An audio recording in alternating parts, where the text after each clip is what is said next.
Hey, what is going on, guys? So today I've got a special video for you.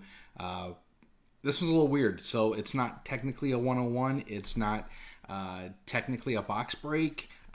We are actually going to just sit here, shoot the breeze while I crack open some cases or some packs of the Teenage Mutant Ninja Turtles movie Topps trading cards. So what brought this video on? This video is brought on because as of next weekend, January 21st and 22nd, Judith Hoag is going to be at a local Florida Comic-Con in Orlando, and she's going to be signing autographs. So I have been on the hunt for some old TMNT, the movie line items that either I still have in stock or things I've collected over the years. Since I don't have my NECA figures anymore, I was like, you know what? This would be a great time to crack open some of the trading cards, find a couple of the April cards in the set, and then have those autographed. I'm looking at right now bringing in one of the original movie posters and having that autographed. Everything's going to depend on whether or not she can do, how many autographs she can do, what's the cost, etc., etc. So, with that, we're going to get into it. And while we're getting into it, we're actually going to do kind of a 101 on the NECA Teenage Mutant Ninja Turtles movie figures. So, let's start off with the box, shall we? Inside the box, this actually still has the original retail store poster. So, this little poster was given to you, to retailers to hang up and put next to the cards to help sell the cards. The cards, I believe, originally retailed around like 50 cents to a pack. They are 9 cards in a wax pack. There is, these are sealed. These are still like original. 9 cards and 1 sticker. The actual box set came with, to complete the set was 131 cards. My intention here is to crack open the packs, hopefully make a whole set without going through the whole box, and then pull out hopefully some duplicate April O'Neil, Judith Hoyt cards, set those aside, go get them autographed, and then send them out to PSA to be graded. So that's my intention for why these are here. As for what else we can talk about while we're cracking this box open, let's talk about the movie action figures. So, and we'll do some, movie trivia. So let's do a really odd piece of trivia. Like, if I know this, why do I want to go and get an autograph? But Judith Hoag did not return as April O'Neil in Turtles 2 Secret of the Ooze. And the reason for it is because she had actually caused quite a stink on set, if you are to believe the online lore. There's a Donatello sticker. She had actually, this pack actually had multiple stickers in it. Multiple stickers, okay. Tetsu. And there's an April card right off the bat. Cool. April's boss and a Schnitt. So, April actually had turned around or Judith had actually started to agree with some of the censors when this movie was being produced, to the fact that she felt that the movie may have portrayed too much violence at the time. And, it was 1990 when the movie came out, being produced in 88, 89. And a lot of censorship was still happening for children's programming. The movie had to stay a really tight PG rating. Not a lot of movie studios wanted to pick it up. The only reason that the movie really even got made was that the studio, New Line Cinemas, actually picked it up, taking a chance with the movie. It's a really weird card.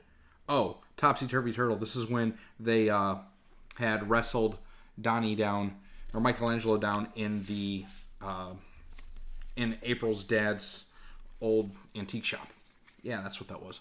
So, bad enough that the movie was already kind of getting a bad rap, but then to have one of the actors go with the critics, like, this is too violent, we should tone this down. And I guess, like I said, according to online lore, she was just a complete pain in the neck for the most part, like not really wanting to, go with the flow with the movie. So that is, at least according to lore, why she was not invited back for part 2.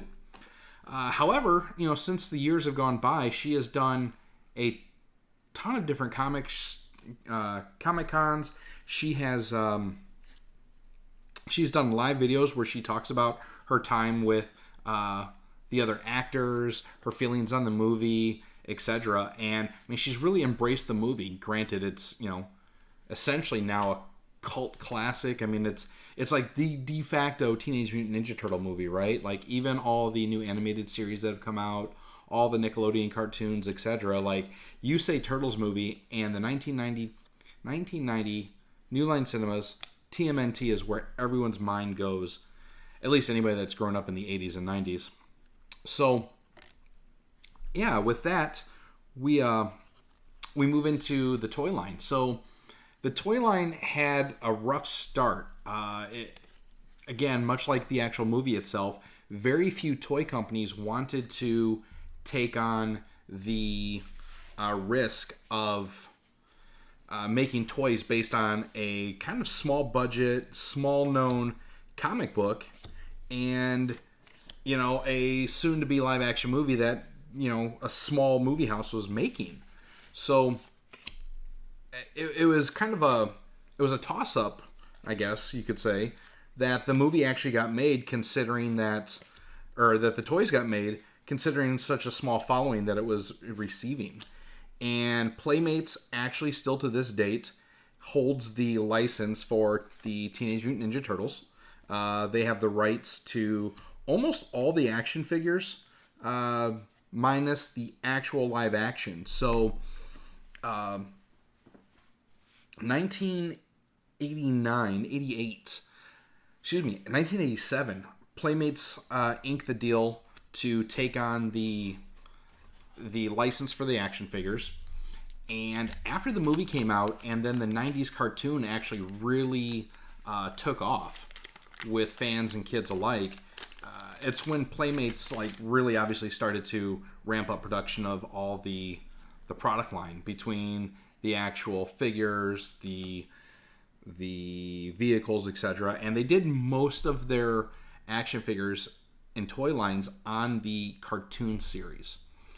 With the caveat being in 1991 and 92, Playmates went ahead and released the they called them the Movie Heroes line. So in 91, by 91, Turtles 1 and Turtles 2 was out. If you actually look at the card backs of the Turtles figures from 91 that were the movie line, you'll see scenes from Turtles 2 and then scenes from Turtles 1. And Playmates continued through 92, where they did the movie the figures for the movie line for Turtles 3. They actually gave that card back their own TMNT 3 movie card back, so that you could distinguish them from the rest of the action figures they made. Fast forward a little bit, we run into 2017. NECA steps into the game and says, hey, we want the license to do Turtles. Well, it's not how licensing works, so they had to get a license for a product that Playmates did not do. So they were able to secure the license for Teenage Mutant Ninja Turtles, the comic book Mirage set. So you'll see in 2017 and 2018 where the San Diego Comic-Con exclusive set for the Turtles actually was the black and white Mirage 4-pack.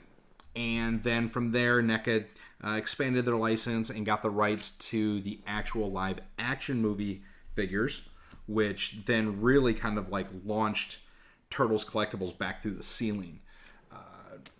NECA is known for doing very high quality sculpts for their action figure lines. They turned around and did an amazing job with the Turtles 1 movie line. They first released the movie line as a GameStop exclusive. They released the 4 Turtles as a individual packed set, and they blew off the shelf. GameStop could not keep them in stock. And independently, at the time when they were released, because they were so hard to get, because GameStop's not known for buying huge bulk quantities of product, individually the figures were doing anywhere from $50 to $100 a piece. So here you're buying them for $25 each at GameStop, and you're flipping them for $100 each. Like, the profit was there. The flippers, the scalpers, the collectors, like, everybody was hunting these figures down. They were amazing. Tons of accessories, tons of detail. The packaging was really cool. They basically did the movie poster packaging. They gave it like that blue. They gave it that blue city skyline. The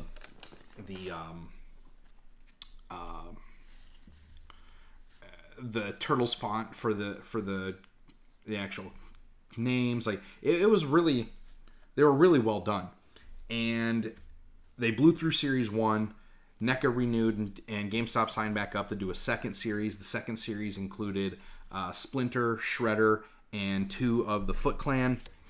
And then, because there was such a high demand for it, and the first run had sold out so well, GameStop actually called back in and requested a second run of Series 1.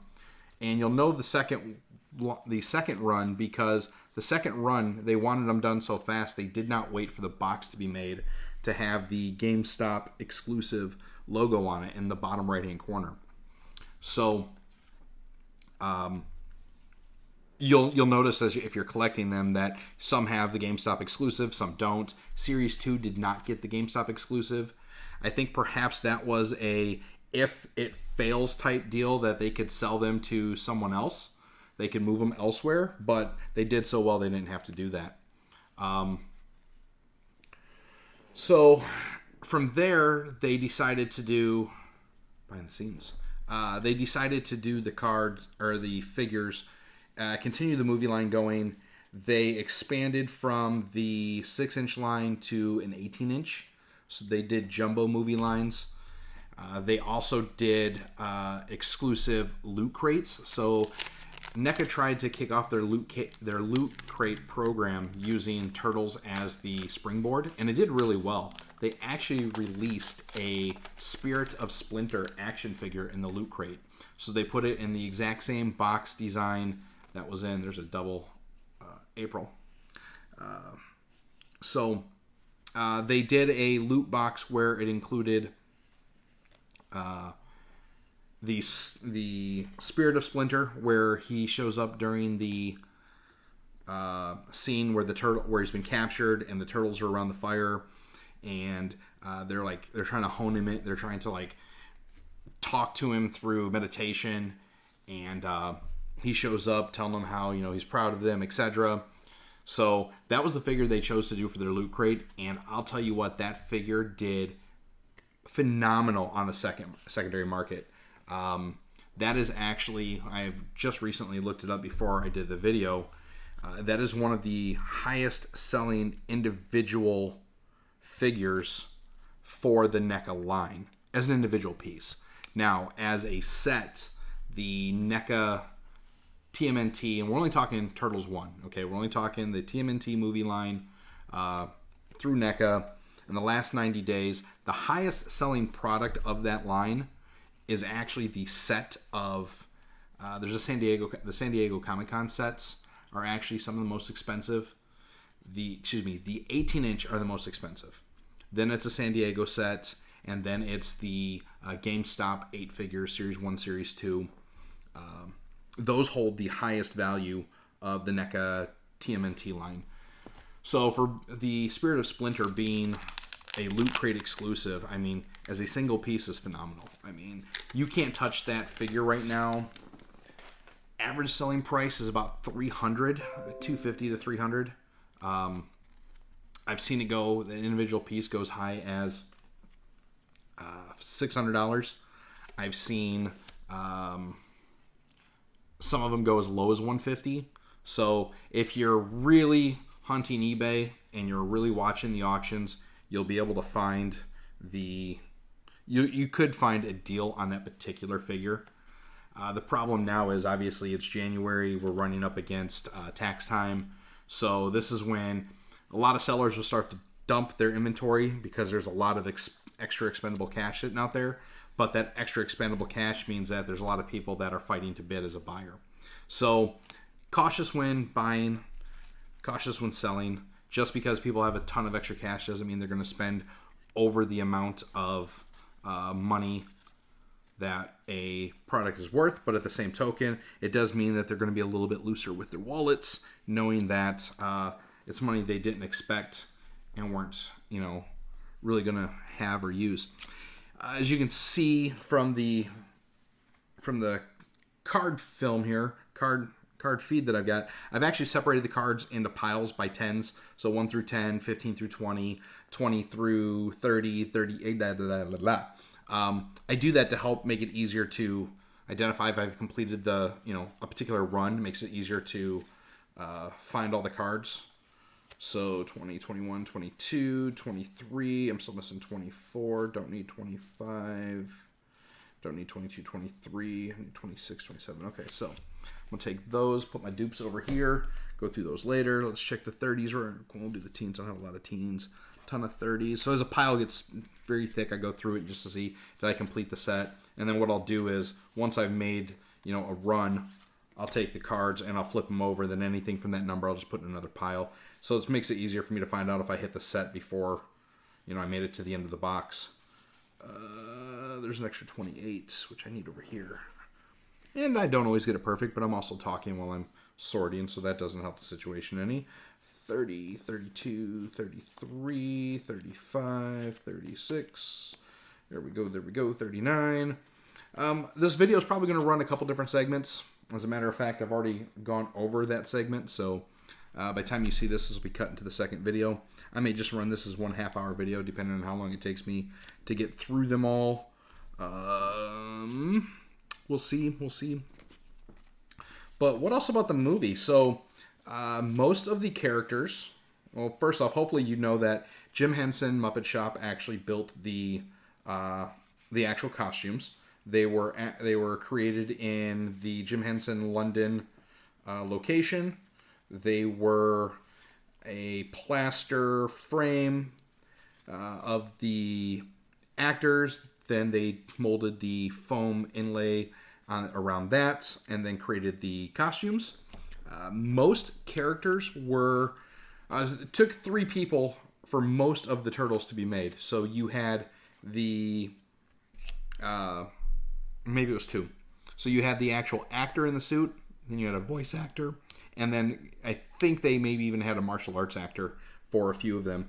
But out of all of them, Raphael was the only turtle in the movie that was both voice acted and physically acted by the exact same actor. There were 3 different versions of the turtle heads. There were the still heads, there were the animatronic heads, and then there were there was a like an actual portrayal mask that the characters wore, that when they would talk, like their lips would move, etc.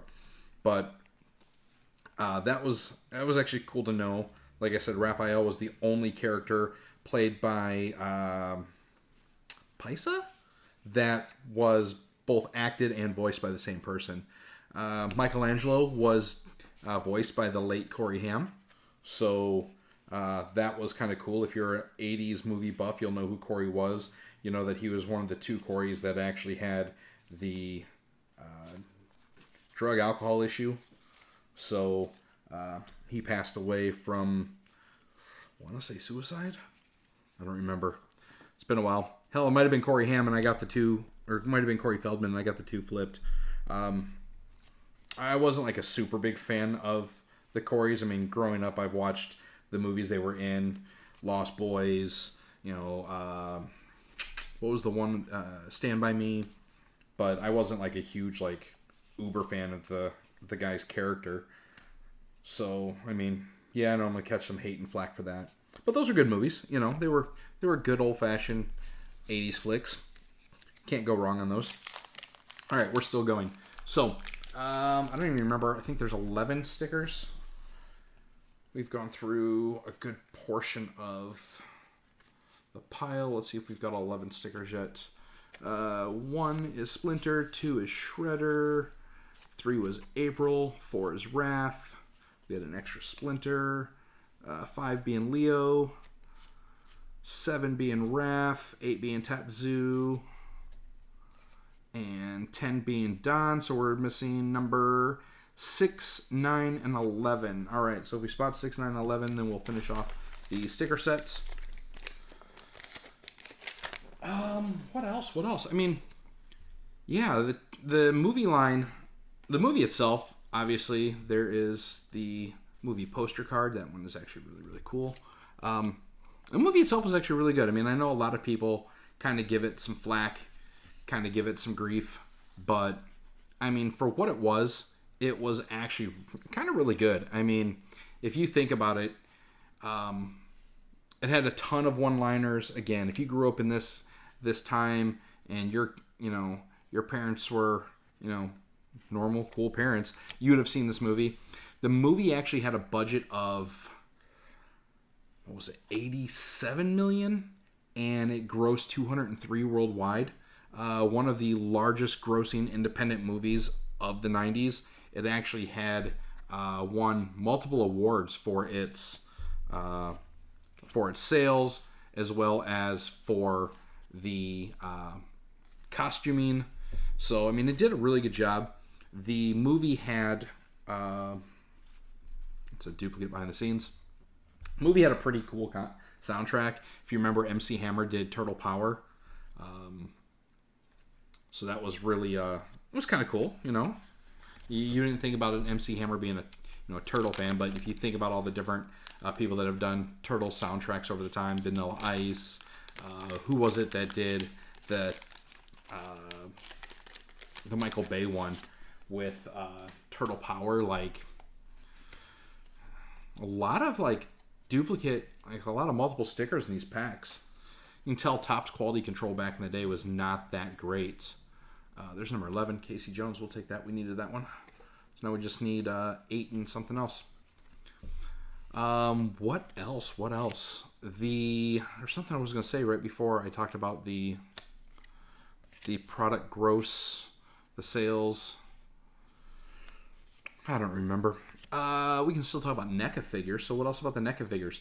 So one of the downfalls that I have with NECA is being that I find that their figures are very fragile. So I don't like to display NECA figures. Obviously, I have a set sitting behind me right now on the shelf, and I'll tell you right now, I've already broken 3 of them and had to replace them because they've accidentally fallen off the shelf and then have become broken. And then from there, I had to basically just I tossed them. I mean, I'm not going to try to glue figures together because the stupid things snap least amount of pressure. Back to Turtles movie information, though. So, interesting enough, Domino's is actually shown in the movie as the pizza delivery of choice by the Turtles. But when the movie was slated to release to home video, Pizza Hut jumped on it and threw a ton of marketing money at the movie. Everything from they helped fund the VHS tape production. That's why if you own the original VHS tape, there's a Pizza Hut commercial at the front of it. And I'll tell you this, I have watched that VHS so many times as a kid, young adult, through my teens, that I could at this day almost recite the entire commercial. I can tell you that the commercial itself was basically set where this kid that wasn't very good at playing baseball, his little league team maybe, they had him. The song was all about being out in left field. He was never a really great strong player. You could tell just by the way they kind of set the kid up, and then out of nowhere somebody knocks a ball out into his direction, and the kid is just really scared. He's standing there and he closes his eyes and he puts his glove up, and sure enough he catches it. Gets the guy out, wins the game, and so now they all go celebrate at Pizza Hut. And like I said, I've seen that commercial so many times, it's ingrained in my head. I'm not going to try to even sing the theme song just for the fact that I don't need to embarrass myself or hurt your guys' ears, so we won't do that. But the VHS tape, like I said, super iconic. I actually looked at possibly buying one on eBay to have that signed, but I was like, I could do so many other items. Why do that? I don't know what Judith is going to charge for autographs. If anybody has gotten her autograph in the past from a previous convention, please feel free to comment. Let me know what I should be expecting from this. What, I got my 90s and my 60s. Like dyslexic. Flipping numbers and stuff. 91, 96, 96, 97, 99. I don't need 96. 66 goes back over here. I'm trying to see if we can finish up the set real quick before calling the video. I hate to cut the video and not finish with the set, but at the same token, I doubt you guys want to just hang out while I ramble random things about Ninja Turtles. We could read the back of the cards. See if there's anything fun here. Well, we can talk about the cards for a second. So, movie cards from Topps and another 11. Got a ton of those sticker.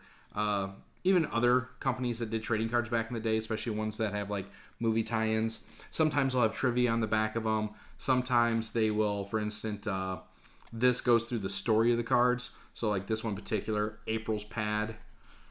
Card number, what is this? Card number 50. Card 50, April's Pad. Talks about Leo and Raphael join their brothers on the street and they'll head for April's apartment. So she asks, making conversation, what do you guys like on your pizza? Michelangelo shrugs, just the regular stuff, flies, stink bugs. April stops in horror. Mikey admits he was only joking. You guys know this scene. You've seen this movie 1,000 times. You remember that scene. Like, again, iconic, right? Yeah. So, with that, I am going to call it. This will end up making 2 videos. It's about 30 minutes long. I will do a follow-up, probably just in the comments, letting you guys know whether or not I completed the set or not. How many April O'Neil cards I ended up with that I'm going to take to the con to see if I can get signed. I will put those in some protective sleeves, and then as soon as they get out to PSA and come back, I'll let you know what the grades got and have the authentication done. I may do a follow-up just to maybe get some votes on which cards to get signed. They are supposed to release, they being the promoter of the Comic-Con, are going to release the cost for autographs. I don't know if there's going to be a limit on how many autographs of items I can get signed. Ideally, I want to do at least a couple of the trading cards, possibly a headshot that I can put up on the wall with my other autographs that are around the office, and then if I get the poster in time, getting the poster autographed. So I'll let you know how that goes. Like I said, we'll do a vote for which cards to get signed before we head out. The show is next Friday. So with that, I appreciate it, guys. Thanks for watching the video and just hanging out while I shoot the breeze and try to find some April cards to get autographed. If there's anything you want to see, talk about in the next episodes, what else you want to go back to, I have got a couple G.I. Joe diecast calls coming up, and or diecast videos coming up. So we'll do some more Hot Wheels here soon. With that, I will talk to you guys on the next video. Thanks. Bye-bye.